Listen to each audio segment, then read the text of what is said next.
I'm Paul McGann, I'm playing Dr. No, and this is... And I'm Jake McGann, and I'm playing Alex Campbell.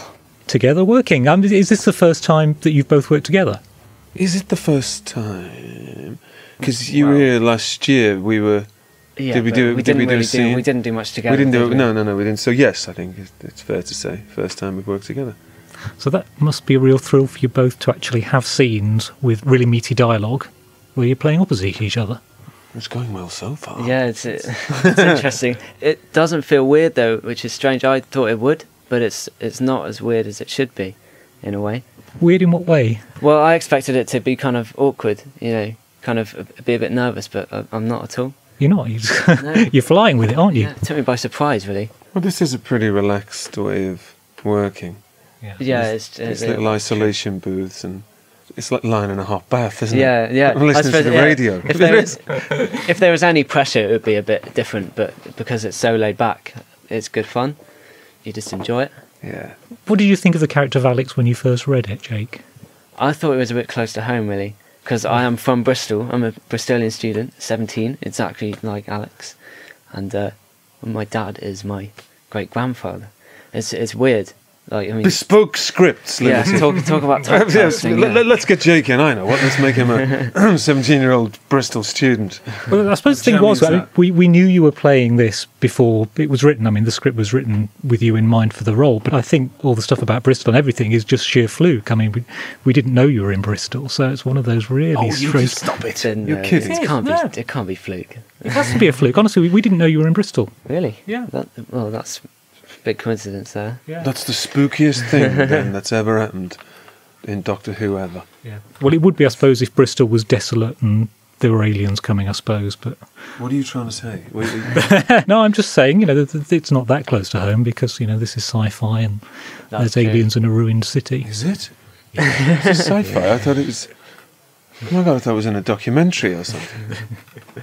I have to say, I mean, if you're going to have a role written for you, to play the Doctor's great-grandson is a pretty cool one to have, isn't it? I was told so, yeah. I don't really follow Doctor Who, but I was like, I'm interested in it to the extent that I'm involved in it. And I didn't know either that it's an old character, or at least the idea that the Doctor had a family goes right back to the beginning, doesn't it? Right back to the early 60s, during Bill Hartnell's reign. It does. I mean, the very first episode of Doctor Who was William Hartnell as the Doctor with his granddaughter Susan, played by Carol Ann Ford. And that was Carol Ann who's in this now. Yeah, she's the same character. Now that I didn't realise. Yeah. So there's all this sort of symmetry. Yeah. God, how fantastic. Yeah, this picks up from exactly the same place where she left the series in 1965. It's the next generation of where she left off. That's just too spooky. But kind of great as well, isn't it? Oh yeah, Mark's done a pretty seamless job in carrying on the story from where it finished. But tell me why, let me interview you for a minute. Why did I've played Doctor Who. Why didn't I know that Doctor Who had ever had kids or there was a family involved? Is it something that people are coy about? Is it something that's not spoken of? Is it a bit of a taboo subject? What's the crack? I don't know, actually. I suppose it's an area that some producers of the show have chosen not to go in. I have to say Russell T Davies and the team at Cardiff were very supportive of us doing this story. I mean, they were very helpful. So Initially I thought, well, is it because somehow the Doctor over the years has become a kind of ascetic figure? There's something... We can't imagine the Doctor having we can't imagine the Doctor having sex or something. There's something else, you know what I'm saying? So is that the reason? I was just trying to figure out why don't people talk about this kind of thing? I suppose what it could be is if the Doctor has a family, it domesticises him, perhaps, in a way, so it gives him roots and ties him down, whereas he's always portrayed as this wanderer and quite an isolated figure at times. Right. So it's me that's sex obsessed then. But that's a good point then, isn't it? That it's perhaps somehow goes against the grain, and also it kind of rings true. You can see, that even presumably as Bill Hartnell's character developed, and then later on into the other actors that played him, it was more important that the Doctor, as you say, remains a kind of wanderer, someone, drifter, a drifter, somebody essentially quite rootless. But you must find that a lot with Doctor Who. I mean, there's 45 years worth of stories in there. I mean, there's only a few that you will have encountered. There must be lots of areas of it that are always fresh to you, and you just think, I didn't know about that. There are, and of course, even now, as we're reintroducing this idea, and here comes Alex, you're kind of adding to what's gone before anyway. You're in the pantheon, you're back in the story, you're back in the loop with characters. So now Alex is there, he exists. It's back on the agenda. That's the beauty of Doctor Who, is that they're almost stories and characters and things almost have their orbits, don't they? And some of their orbits take 30 years. Some come round with, quicker regularity, but I'm not suggesting it'll be 40 years before we hear of Alex again. But you know what I mean? It's kind of, we're reintroducing this tale now. So watch this space. Yeah. You do want to know where it goes next, actually. Are you intrigued? I'm intrigued to know where it's going, yeah. I was quite disappointed to read the ending and see that he eventually runs out of the TARDIS instead of staying. Yeah. I was quite excited to see if he'd stay, end up on his own adventures, but I'm unsure whether that'll happen now.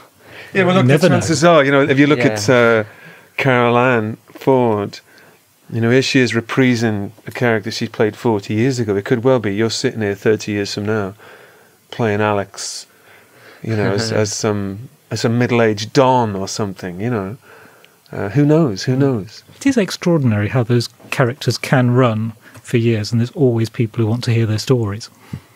Yeah, and almost in real time. A bit like those characters off 7 Up.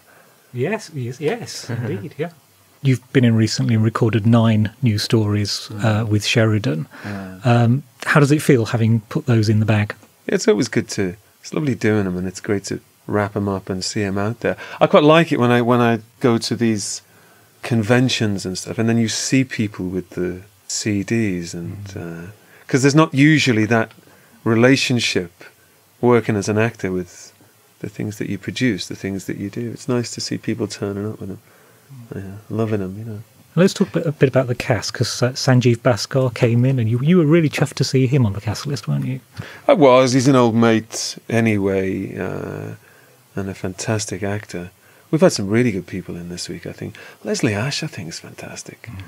Phil Davis came in, another old mate. Phil Jupitus, who was a big surprise, and he was terrific. Andrew Sachs, back again, because we worked on Sharda together.